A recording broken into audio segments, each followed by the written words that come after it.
अ, मेरा नाम आसिम है, मोहम्मद आसिम नाम है। मुझे बिल्कुल अंदाज़ा नहीं था कि सर मेरे साथ मतलब मुझे यहाँ बिठा लेंगे। 2003 में मैं सर के साथ अटैच हुआ था। पहले रास्ते में मैं सोचता आया कि मुझे उन्होंने बुलाया कि एक्सपीरियंसेस शेयर करने हैं, तो मुझे अंदाज़ा नहीं था कि मैं क्या बात करूँगा। अभी मैं आपको ब्रीफली, जैसे कि हल्का फुल्का इस वक्त माहौल है, मैं सिर्फ 2-3 अपनी यादें ना सर के साथ वाली शेयर कर देता हूँ, बाबा जी वाली कर देता हूँ, और उसके बाद जब सर आ जाएंगे तो सूरह रहमान से मैंने क्या सीखा है या हमने क्या सीखा वो मैं आपको बताता हूँ। मैंने जनरल प्रैक्टिस करता था एमबीबीएस के बाद। मेरी फैमिली बैकग्राउंड इतना अच्छा नहीं था, मैं पोस्ट ग्रेजुएशन की तरफ नहीं जा सका शुरू में। तो 6-7 साल बाद मैंने ना FCPS पार्ट 1 किया। जवेद साहब की गैर मौजूदगी में मैं ये बात करने लगा हूँ। जवेद साहब की जो इंट्यूशन है ना, जो जो अल्लाह ताला ने इनको अता किया है, ये मैं उसकी एविडेंस आपको देने लगा हूँ। 2003 में मैंने ना जॉब अप्लाई करनी शुरू की ट्रेनिंग के लिए। तो चूँकि मेरा किचन चलता था क्लिनिक से शाम को, तो मैंने सबको जिधर भी जाना मैंने कहना जी मैं शाम को क्लिनिक करता हूँ, तो मैं ऐसी जॉब करना चाहता हूँ कि मुझे आप शाम में ड्यूटी ना दें। कोई भी नहीं मानता था। करते करते करते करते ना मैं इत्तेफाक अस्पताल पहुँच गया। तो इत्तेफाक अस्पताल में ना मुझे इन्होंने कहा फ़लाँ फ़लाँ बंदे से मिल ले, मोहम्मद जवेद से मिले। मोहम्मद जवेद भी नहीं, एमजे कहते होते, एमजे से मिले। मैं चला गया जी, एमजे साहब बैठे में, एक बंदा ना इंटरव्यू दे रहा उनको, मैं बैठ गया साथ जाके। अब मेरे पास एक कागज़ था, MBBS 1995, FCPS पार्ट 1 2003, बस। और उसके अलावा तो कोई एक्सपीरियंस नहीं था। आप यकीन करें, उस दूसरे बंदे की इतनी मोटी CV थी। उसको पूछे जैसे इनका स्टाइल है, अच्छा जी तुम भी कीता है लैपटॉप से। उसके बाद अच्छा जी ये, फिर थोड़ी देर बाद ना मेरी तरफ मुँह कर गया, आप क्या करने आए?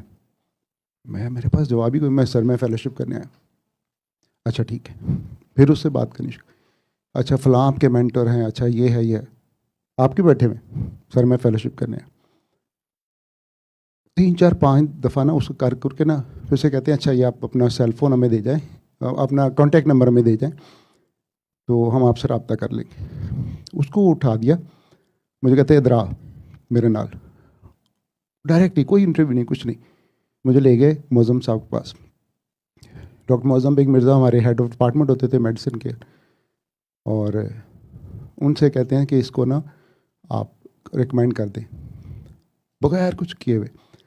और उस वक़्त की जो तनख्वाह होती है ना, उसमें जो हाउस ऑफिसर होता है उसकी तनख्वाह से जो रजिस्ट्रार है उसकी तनख्वाह में 500 रुपये का फ़र्क था। तो सर ने ना उन्होंने कहा कि इसको रजिस्ट्रार की पोस्ट देनी। तो मैं बड़ा हैप्पी हुआ। यकीन करें कि जब मैंने उसके बाद ज्वाइन किया ना, तो मैंने देखा कि इत्तेफाक अस्पताल चूँकि मियाँ फैमिली का अस्पताल है, मियाँ फैमिली का रिकमेंडेड एक डॉक्टर आया, उसने 6 महीने की मेडिसिन की हुई थी। ये लोग सर ना 1 साल की मेडिसिन पर रजिस्ट्रारशिप देते थे। किस ने उसकी सिफारिश नहीं की होगी, जवेद साहब ने उसको नहीं दी रजिस्ट्रारशिप। वो 500 रुपये की जो मतलब लिवरेज है ना, उन्होंने उसको नहीं कहते, देनी ही नहीं, मतलब है ही नहीं। तो मुझे वो भी इन्होंने बात बगैर के आज तक। सऊदी अरब से ये वापस आ गए थे, मेरा बेटा बीमार हो जाता था वहाँ पे, तो हम वहाँ से सर को फ़ोन कर, किसी दवाई से आराम नहीं आता था, जवेद साहब को फ़ोन करते थे, सर ये हो गया। ये फ़ोन पे सिर्फ उससे बात करते थे, कोई बात नहीं ठीक हो जाओगे, ये वो ठीक हो जाता था। तो आधी रात को हम लोग, ये जिस इत्तेफाक अस्पताल के ICU की बातें बता रहे ना, इत्तेफाक में हम लोग ड्यूटी करते थे, 2 बज के रात के 2:30 बजे में, और मैं ड्यूटी कर रहा हूँ मिसाल के तौर पे। पेशेंट एक सिक है, समझ नहीं आ रही कि उसको क्या हो रहा है, उसका वेंटिलेटर जो है वो अलार्म किए जा रहा है, पेशेंट भी रेस्टलेस है, मॉनिटर भी ख़राब है। अचानक दरवाज़ा खुलता है, ICU का, जवेद साहब अंदर आते, सीधे उस वेंटिलेटर पे जाते। मैं अपनी सामने की बात बता रहा हूँ, मतलब कोई एग्जैजरेशन नहीं कर रहा। उस वेंटिलेटर पे जाते हैं और 2-3 बटन हिलाते हैं, मरीज़ भी हैप्पी हो जाता है, वेंटिलेटर भी हैप्पी, मॉनिटर भी सही हो गया। अब मैं इधर खड़ा देख रहा हूँ, सर जी तुसी किथे? वो मैं ना डबल रोटी लेना है, 2:30 बजे रात में कड़ी डबल रोटी मिलती, तो अंदाज़ा लगाओ। वहाँ पर ना डिसेंट बेकरी है, अगर किसी को याद हो तो, उन्हीं ने मैं डिसेंट वे की तो डबल रोटी लैने। अच्छा ठीक है तो डबल रोटी लैके चले जाना थल्ले। मैं क्या चलो मैं कोई गल नहीं तुहाडा हाल चाल पता करा। हाल चाल तुसीं मेरा पता करना है तो उत्थे ही करनगे। So you see that this person was different from the very beginning. देखो मेरी आवाज़ अभी भी कम। सर के बाद मैं शुरू में जब मैंने ज्वाइन कर लिया ना, तो अच्छा जिस दिन उन्होंने मुझे साइन कर दिया ना, कहते हैं आप चले जाएं और अपनी ना ड्यूटी रोस्टर पूछ लेना। अच्छा मैं वापसी में मेरा एक्सीडेंट हो गया, मोटरसाइकिल पे मैं गिर गया, मुझे पसलियों में चोट लग गई। तो उसी रोज़ ना मेरी रात को ड्यूटी थी तो मैं नहीं आ सका ड्यूटी पे। अभी हालांकि इन्होंने मेरे पे बड़ा एहसान किया था। अच्छा सर वो हो गया, तो अब 2-1 दिन गुजर गया ना, तो मैं डर गया। मैंने कहा मैं क्या करूँ, मैं गया ही नहीं ड्यूटी पे। तो मुझे नूरुल आरफिन कहता सर को फ़ोन कर लो। उन्होंने मुझे सर का घर का नंबर दे दिया। जवेद साहब ना बुध को ड्यूटी करते थे सोशल सिक्योरिटी में 24 आवर्स की। तो सर के बारे में मशहूर है कि इनको नींद आई हो या इनको भूख लगी हो, इनके सामने नहीं आना चाहिए। तो इनको मैंने घर फ़ोन किया, कामरान ने शायद फ़ोन उठाया। मैंने कहा जवेद साहब से बात करनी। कहता अच्छा वही करा देता हूँ। जवेद साहब बुलवा दिया। सर ने ना फ़ोन, अब नींद में आया, उधर से ड्यूटी करके आए, मैं शायद अभी लेटे ही होंगे। तो मैंने मस्कीन सी आवाज़ में कहा जी मैं वो फलां डॉक्टर बोल रहा हूँ। सर ने फ़ोन पे धरा, मुझे एकदम से वो तो मैं डर के फ़ोन बंद कर दिया। अब मैं और डर गया कि अब मैं क्या करूँ, नौकरी भी गई, मिली भी नहीं है। और अच्छा सर मेरे को तकरीबन महीना एक गुजर गया ना इस चक्कर में, तो अब मुझे और कहीं जॉब भी ना मिले। मैं फिर चुप करके वापस आया। वापस आया तो पता चला जवेद साहब छुट्टी पे गए हैं। तो ज़हीर अख्तर मलिक साहब थे, वो जवेद साहब के बराबर रजिस्ट्रार होते थे। उनको मैं मिला तो मुझे कहते हैं अच्छा आप वो थे, उस दिन नहीं आए थे। मैं जी बता दिया। कहते अच्छा चलो ठीक है आओ। वो ले गए, मौज़म साहब साइन करा दिए, मैंने ड्यूटी शुरू कर दी। अब जनाब जवेद साहब छुट्टियों से वापस आ गए। अब यकीन करें, अब इमेजिन करें कि अस्पताल, शायद किसी ने लोगों ने इत्तेफाक देखा भी हो, वो ना मैं सीढ़ियाँ चढ़ के ऊपर आ रहा हूँ ना, जवेद साहब सामने से आ रहे हैं, मैं मुड़ जाता था। उधर से आना तो सर ने आ जाना तो मैं दूसरी तरफ चले जाना। एक दिन इत्तेफाक से ना मैं 2 फाइलें उठा के ना कमरे में आया अपनी तरफ से नोट्स लिखने के लिए। कमरे में ना सिर्फ एक ही बंदा बैठा हुआ था, वो जवेद साहब थे, और कोई नहीं था। मैंने कहा अब कुछ नहीं हो सकता। मैंने फाइलें साइड पर रखी, जाके सर के पैर पकड़ लिए। मैंने कहा सर ये मेरे से ये हो गया था। सर भूल गए वे तो उस वक्त तक। अच्छा बहरहाल उसके बाद भी सर अपने इनको बाबा जी मिल गए हुए थे, तो बाबा जी के साथ बड़े बिज़ी रहते थे। लेकिन फिर भी बीच बीच में इतनी साइंटिफिक मेडिकल अप्रोच वाला बंदा मैंने बड़ा कम देखा। वो मतलब जो बंदा पेचकस पकड़ के वेंटिलेटर खुद ही ठीक करना शुरू कर दे, आप वो हिसाब लगाएं इस बंदे। और इसी तरह से हर बंदे की तकलीफ़ को पहले से पहचानते हो। जब हमारी सिलेक्शन हो गई ना, तो वहाँ फ़ीसें जमा कर, सिलेक्शन से पहले की बात आता हूँ कि एप्लीकेशन देनी थी। अभी तो ये कह रहे हैं ना कि हम लोग ले गए, तो एप्लीकेशन देनी थी, तो मेरे पास पैसे नहीं थे फ़ीस जमा कराने के। वो जो उनकी होती है प्रोसेसिंग की फ़ीस होती है, 1000 रुपये थी उस वक्त। तो उधर गुजरते हुए कहते हैं तू नहीं गया। अरे मैं सर मुझे टाइम नहीं मिला। तो फलाना टिंगड़ा ना हो, इधर ना हुआ। वो साइड पे ले गए, पैसे निकाल, मुझे कहते चलो जाओ। यानी ही एक्चुअली न्यू कि ये होगा। तो ये सर की मतलब क्वालिटी जो है ना वो देखी। फिर उसके बाद मैं बाबा जी से मिला। बाबा जी से मैं मिला हूँ 2 दफ़ा। एक दफ़ा इन्होंने ना कसूर के पास एक मेडिकल कैंप किया था, उसमें मैंने ना बाबा जी को पकड़ लिया। मुझे इतनी चीज़ों की समझ नहीं थी, अभी भी नहीं है, लेकिन आई वाज वंडरिंग कि ये हो क्या रहा है। ज़ाहिर बात है एक बंदा जो डॉक्टर बनने आया और डॉक्टर बन के स्पेशलिस्ट बनने लगा हुआ है, वो देख रहा है कि जी ये सूरह रहमान सुना रहे हैं और कोलीग्स बातें भी कर रहे हैं। ज़ाहिर बात है लोग मजाक उड़ाते हैं कि ये अब क्या कर रहे हैं। जैसे मैंने आपसे कहा ना कि आखिरी दिनों में इत्तेफाक अस्पताल में काफ़ी उनके वो हो गए थे मसाइल। तो वो हमें जो अस्पताल के गार्ड थे वो छेड़ा करते थे कि आप लोग अल्लाह पानी करके दुआ नहीं करते, मतलब तुम लोगों के साथ ये हो रहा है। तो एनीवे वो जवेद साहब जो हैं इनको मतलब पहले से चीज़ों का पता होता था। फिर साथ में बाबा जी इनको मिल गए, तो मैंने बाबा जी से पूछा कि ये सब क्या है, ऐसे ही डायरेक्ट ही। मैंने कहा बाबा जी मुझे सिर्फ समझ नहीं आती कि ये सब क्या है। तो मुझे कहते हैं कि बेटा अपने वक़्त का इंतज़ार करें। वो वक़्त का इंतज़ार में मैंने ये सीखा है कि हम सब, आप सब लोग जो यहाँ बैठे हुए हैं, आप यकीन करें कि सबके लिए वो टाइम लिखा हुआ है और हम सारे उसी में ही फ्लोट करें। सिर्फ वो एग्जैक्ट जिसके लिए जिस वक्त वो होगा ना, तब वो अचानक खिड़की खुल जाएगी। मैंने फिर एक चीज़ और देखी कि हम लोग ना ज़्यादातर अपने मतलब के लिए इस तरफ आते हैं। एक चीज़ हमने है कि जी अब मैं सूरह रहमान में शामिल हो गया हूँ, अब मुझे करामत मिल जाए, अब मेरे हाथ में कोई चीज़ आ जाए। वो नहीं होती। लगे रहते हैं हम लोग, लगे रहते हैं, और पहले वाली काम भी ख़राब होना शुरू हुए थे। फिर मुझे समझ आई कि ये तो अल्लाह मियाँ का कारखाना है, वो चला ही जाएगा, वो चलाना ही उसी ने है, ही उसी का। अगर हम में से किसी से बीच में कोई काम ले लेता है तो ये उसकी मेहरबानी है। ऐसा ही है ना। तो सूरह रहमान हम लोगों ने इत्तेफाक अस्पताल में इदारा शुरू कर दी थी। फिर सऊदी अरब जाके हम बड़ा डरते होते थे वो अपने बॉस से, क्योंकि वो बात बात पे हमें धमकी देता था कि तुम लोग जेल चले जाओगे, तुम्हारी गर्दन काट दी जाएगी। सर तो मजाक में सुना रहे हैं ना आराम से, हमें तो वाकई डर लगता होता था कि ऐसा हो गया तो क्या होगा। हमें पता ही नहीं होता था कि क्या होना है। शुरू शुरू में अरबी भी नहीं आती थी, हर बात से डरते थे कि आपको वापस भेज दिया जाएगा, आपको ये कर दिया जाएगा। बहरहाल वो बड़ा डरते डरते हम सूरह रहमान सुनाते होते थे मरीज़ों को।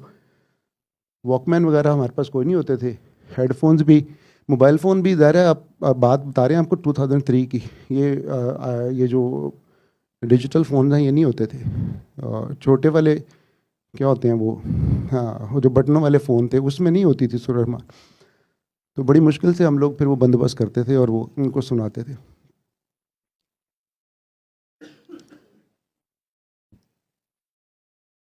हाँ जी, वहाँ पे ना अ, एक टावर बन रहा था,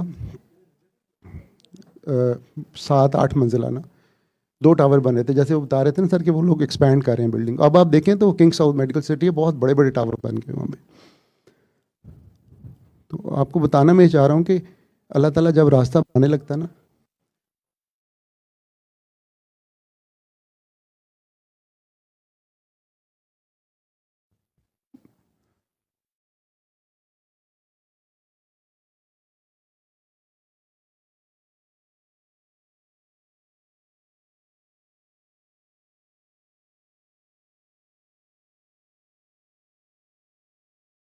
अच्छा जी, वो शाम को ना 2 बड़े टावर्स थे, तो मगरिब के वक़्त मैं ड्यूटी करके निकलने लगा, तो आप देखें कि 2 बड़ी बिल्डिंग्स हो ना, तो शाम के वक़्त दरमियान में ना नीचे अंधेरा हो जाता है, पता नहीं चलता क्या हो रहा है।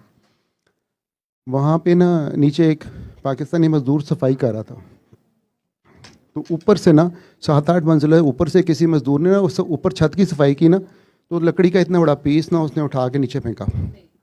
वो उस बंदे के सर में आके लग गया। अब इत्तेफाक की बात है, शिफ्ट चेंज हो रही थी, डॉक्टर्स भी आ जा रहे थे, और उसके सर में लगा सबके सामने। उसी वक्त उसको उठाया, इमरजेंसी ले गए, वो पेशेंट वेंटिलेटर पे गया, उसका ऑपरेशन हुआ।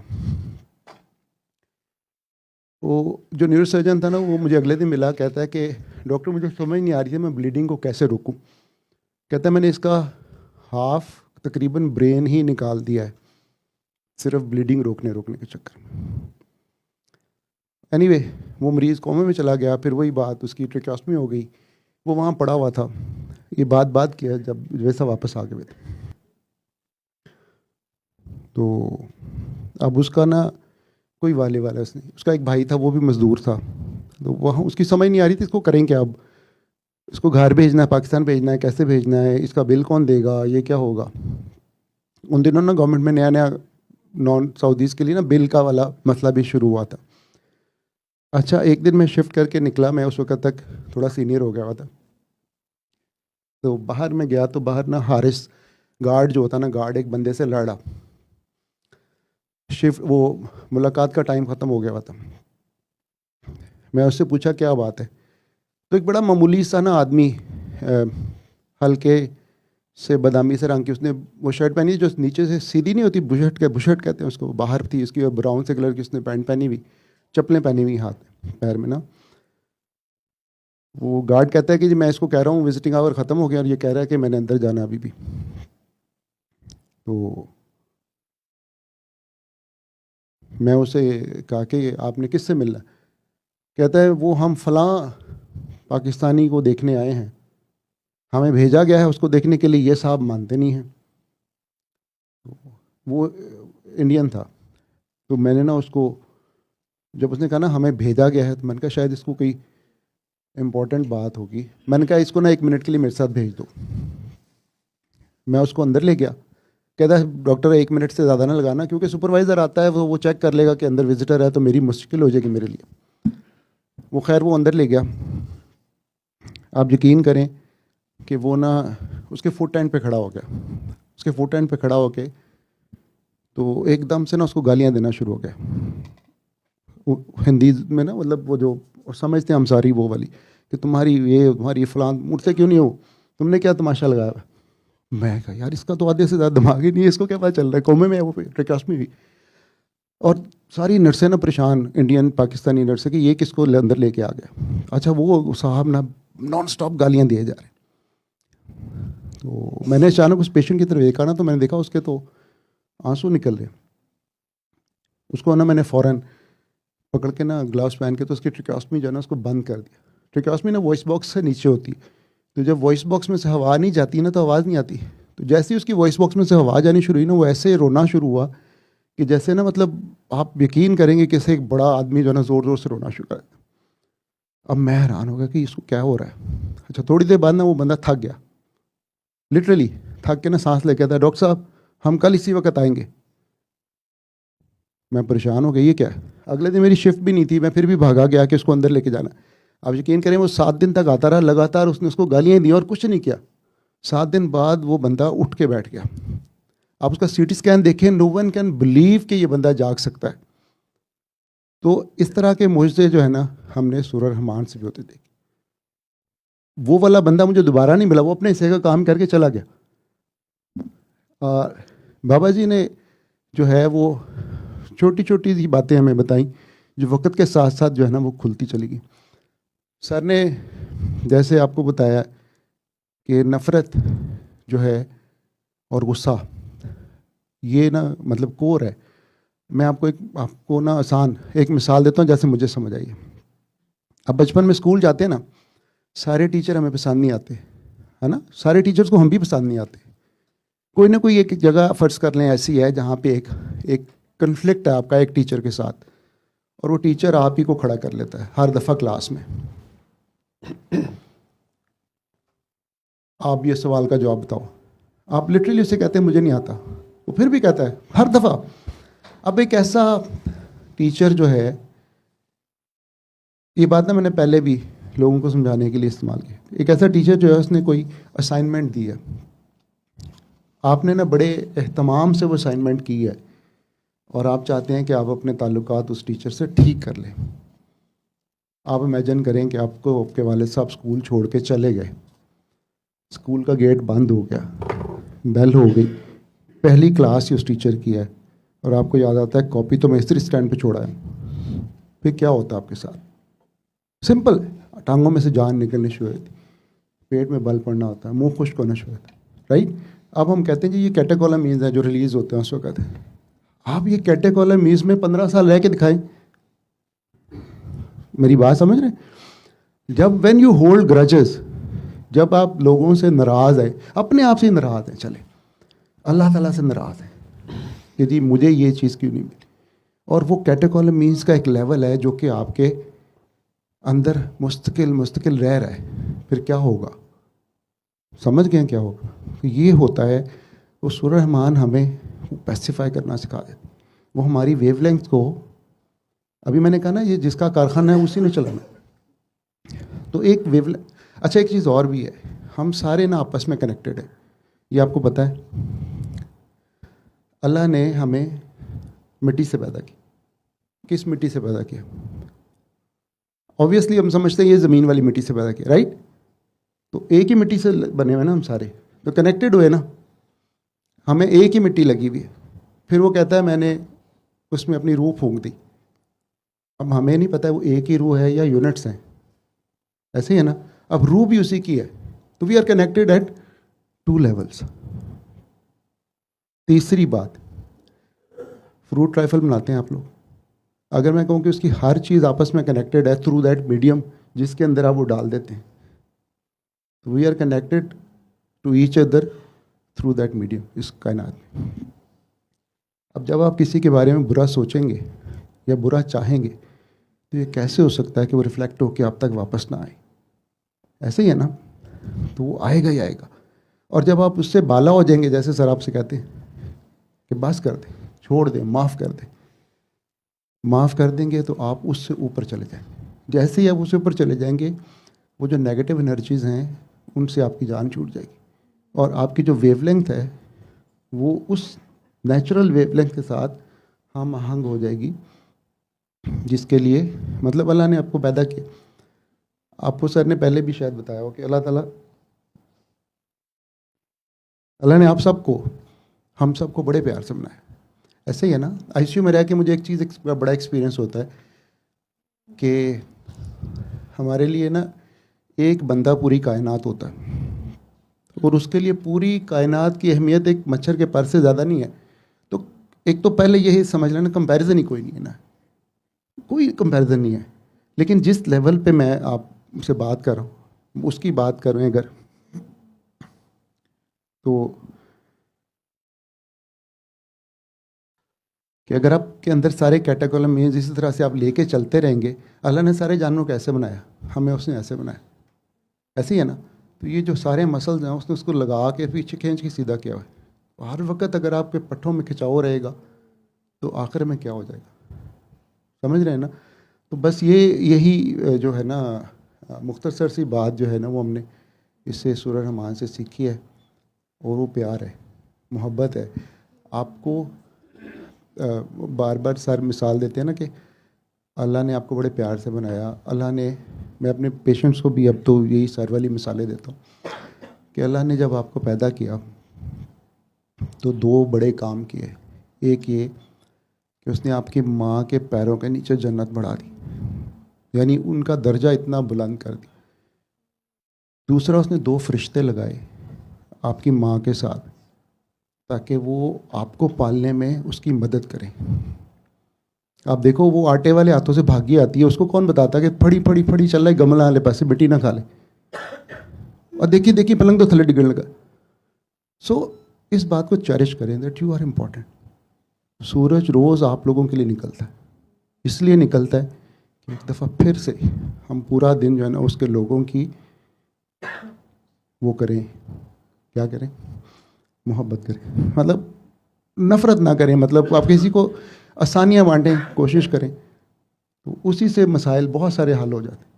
देखते अब तक मेरे पास बहुत सारी पेशेंट आते। मैंने सर को एक दफ़ा पूछा मैसेज करके, हमारी एक टर्म होती है मेडिकल की, उसे कहते हैं, एक तो होती है पॉलीमाइल्जिया रोमेटिका, एक इसी तरह की ना और होती है फाइब्रोमाइल्जिया। औरतों को बड़ी दर्दें होती थी, मुसलसल दर्दें हुई जा रही हैं, कभी इधर दर्द हो रही है, कभी उधर हो रही है, मेरे पास आ रही हैं, तस्बीहें पकड़ी हुई हैं, दर्दें नहीं ठीक हो रही। रीज़न क्या है? रीज़न सिर्फ ये है कि जी किसी को आसानी नहीं देनी। वो बात मैंने अभी की थी ना कि हम सब कनेक्टेड हैं, मिट्टी के पुतले हैं ना सारे, तो उसमें उसने अपनी रूह फूंकी हुई है। तो अगर आप ये देखें कि अगर आप बहुत तस्बीहें पढ़ते हैं तो रूह आपकी हल्की होती जाती है, वो कहती है चाइल्ड मन चलिए, और जो पुतला है मिट्टी का वो कहता है ठहर जा, हाले तो मेरे मुंडे ने मैट्रिक नहीं किया, हाले तो मेरी बच्ची का रिश्ता नहीं होया, ए मेरी नूह अज नहीं देर नाल क्यों थले उतरी यदि तो मैं जी। तो फिर आपको वो जो ढूंढ रहे हैं आप, वो कैसे मिलेगा? उसको छोड़ना ही पड़ेगा। आइदर आप रूह को भारी कर लें और उसमें मर्ज कर लें दोबारा, या आप मिट्टी के वजूद को हल्का कर लें, उसके साथ उड़ने के लिए तैयार हो जाए। ऐसे ही है ना। तो सूरह रहमान जो है हमें एक गैर महसूस तरीके से ये अंडरस्टैंडिंग देती। वो ये यकीन करें, बाबा जी ने मुझे उस वक़्त कहा था तुम अपने वक़्त का इंतज़ार करो। पिछले मिलाद पे ना मैं मिला शाहजी से, वो आए हुए थे ना, इस मिलाद पे नहीं सर, उससे पीछे वाले। तो ऐਵੇਂ ही मैंने ना उनको सर की तरह सर से सीखे ना, सीधा ही सवाल करना, वैसे नहीं पूछा हेलो हाय कोई नहीं। रास्ते में मुझे मिले, मैं क्या गल सुनो शाहजी, यदि हुक्म, मैं क्या, मैंने बाबा जी ने कहा से अपने वक़्त का इंतज़ार करो। तो मेरे देख कहते आते गया और को तो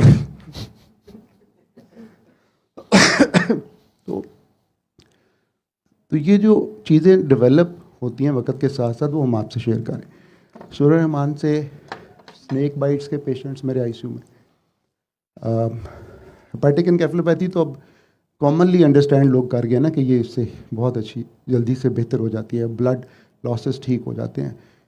जनरल प्रैक्टिस में मेडिसिन के क्लिनिक्स में मैंने लोगों की दर्दें, ऐसी हेडेक्स जो ठीक नहीं हो रही, द रीज़न बीइंग वो हेडेक ना खुशी की वजह से है।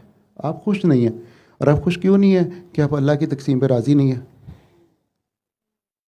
और उससे अल्लाह को क्या फ़र्क पड़ना, डजंट मैटर। वो तो उसका मैंने फिर वही बात की कि वो तो हमारी परसेप्शन है, उसको अगर हम थोड़ा सा ठीक कर लें तो फिर वो आप सब में से अक्सर लोग आए होंगे कि बहुत सारी मसाइल हैं ज़िंदगी में।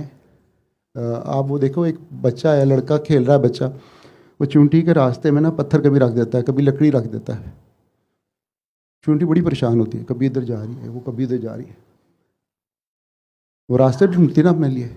आपने कभी ये गौर किया है कि उस बच्चे का पूरा ध्यान उस चूंटी पे होता है ना, कि अब ये क्या करेगी। तो जस्ट अपने पर्सपेक्टिव थोड़ा सा चेंज, उसका पूरा ध्यान हमारे ऊपर है कि अब हम क्या करेंगे। ठीक, एक चीज़ और मैंने कोई सीखी है इनसे, वो ये कि अल्लाह ने जब सारी रूहों को पैदा करने का इरादा किया ना, तो सबको इकट्ठा पैदा कर लिया। इकट्ठा पैदा करके उसने वो एक जगह इकट्ठा कर लिया। फिर उसने पूछा, do you identify your lord, अलस्तु बिरब्बिकुम। उस वक्त हमारा उनसे पर्दा नहीं था, आप भी थे वहाँ, मैं भी थे, सर भी थे, हमारे पेरेंट्स भी थे।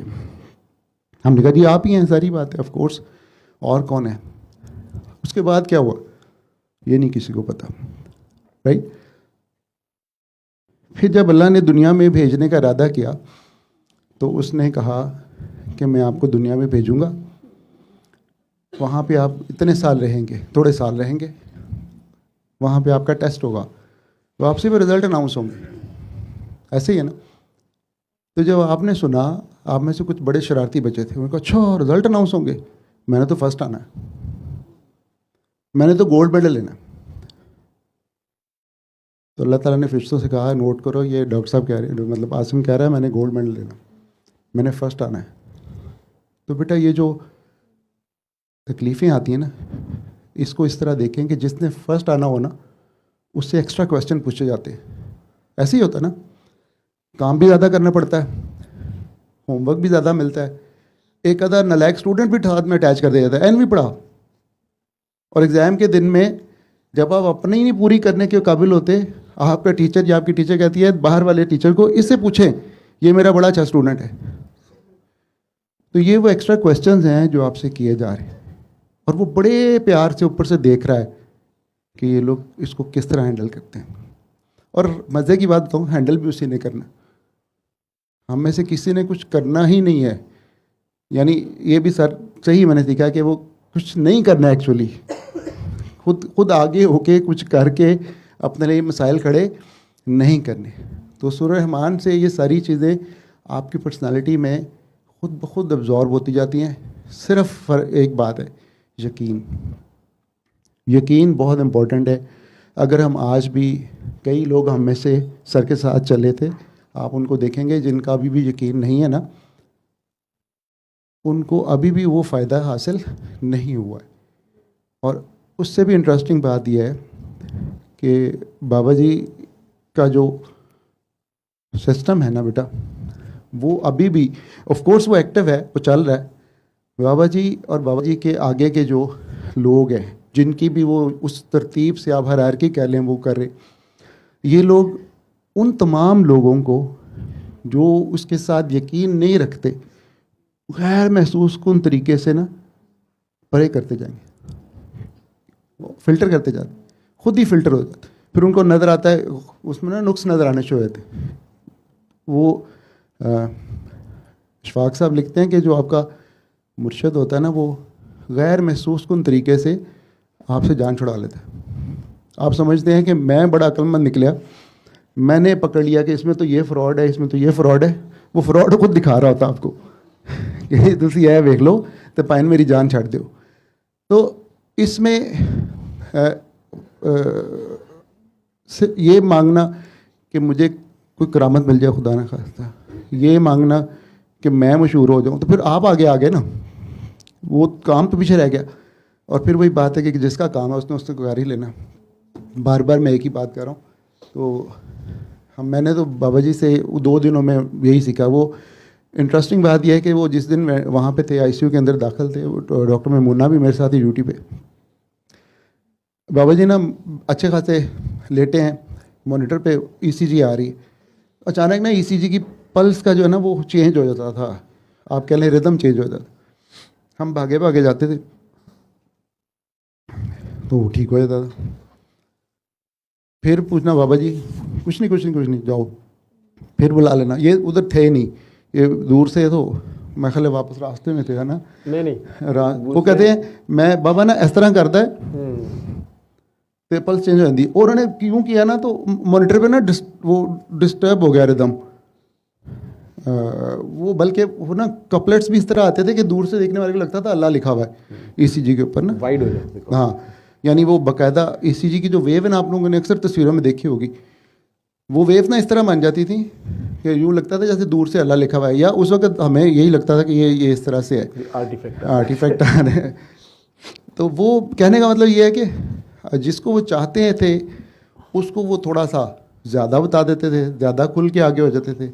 जिनको वो आइडेंटिफाई करते थे कि ये इन्होंने कुछ नहीं सीखना, या ये वो इनमें वो स्पार्क नहीं है, ज़रा पहचान तो वही लेते होंगे ना, तो उनको नहीं वो कुछ भी बता देते। तो मेरे तो बाबा जी जाहिर बात है जो मैंने सीखा वो जवेद साहब से, मैं बाबा बुखारी साहब से तो मैं 2 दफ़ा ही मिला हूँ, लेकिन वो मेरा ख्याल है कि उन्होंने अपने से का काम शायद 1 से 2 मीटिंग में ही कर देना होता है, बाकी तो सर हमने काफ़ी आपकी बुराइयाँ की हैं बाद में। 10 मिनट में वॉशरूम में रहूँ तुमने कितनी बुराइयां कर ली? वो बहुत सारी, मेरी स्पीड बड़ी तेज़ है इस मामले में। कहा था सूर्य रहमान के आपका जो एक्सपीरियंस है, सूर्य रहमान का एक्सपीरियंस मैंने इनको बताया है कि मैंने उस बंदे को भी उठते देखा, उस बंदे की गालियों के साथ। मेडिसिन तो वही चल रही थी ना जो पहले भी चल रही थी उसकी। और फिर मैंने 2 स्नेक बाइट के पेशेंट से जो बिल्कुल डिक्लेयर हो गए हुए थे कि ये नहीं, वो फिर डेड। फिर उसके बाद मेरे पास 4 साल एक मरीज़ कोमे में रहा, फिर वो उठ के चला गया। इसी तरह से एक पेशेंट था, लड़का यंग, सऊदी अरेबिया में, वो उसको ना डिक्लेयर कर चुके थे कि ये ब्रेन डेड है। वो जब भी उसको वेंट से उतारने लगते थे ना, तो कोई ना कोई एक टेस्ट होता है EEG, तो EEG में ना हल्की सी वेव आ जाती थी।